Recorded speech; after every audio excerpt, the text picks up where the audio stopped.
ഈശോയിൽ ഏറെ സ്നേഹമുള്ളവരെ, കഴിഞ്ഞ ദിവസം ഇസ്രായേലിൽ നിന്ന് ഒരു ഫോൺ കോൾ വന്നു. ചെക്കപ്പിൽ എൻ്റെ ബ്രസ്റ്റിന് ക്യാൻസർ ആണെന്ന് അറിവ് ലഭിച്ചു. ഞാൻ വളരെ നിരാശയിലാണ്. കുഞ്ഞു മക്കളുണ്ട്. ആശ്വാസവചനങ്ങൾ പറഞ്ഞ് പ്രാർത്ഥിച്ചു.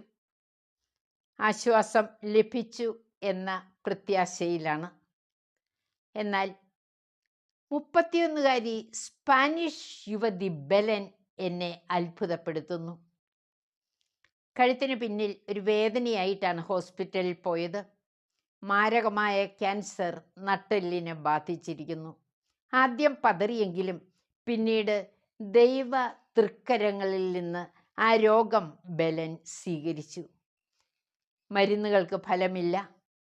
പാലിയേറ്റീവ് കെയർ യൂണിറ്റിൻ്റെ സഹായത്തിൽ മുന്നേറുന്നു.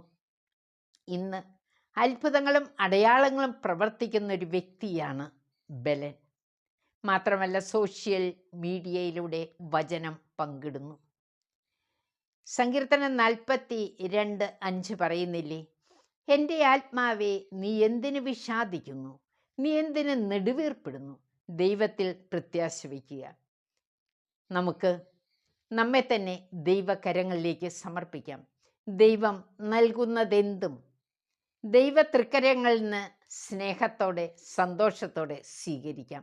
അതിനുവേണ്ടി പ്രാർത്ഥിക്കുന്നു. എല്ലാവരെയും ദൈവം അനുഗ്രഹിക്കട്ടെ.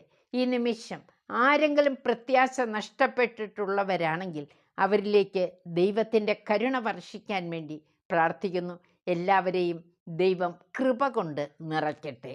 ആമേൻ.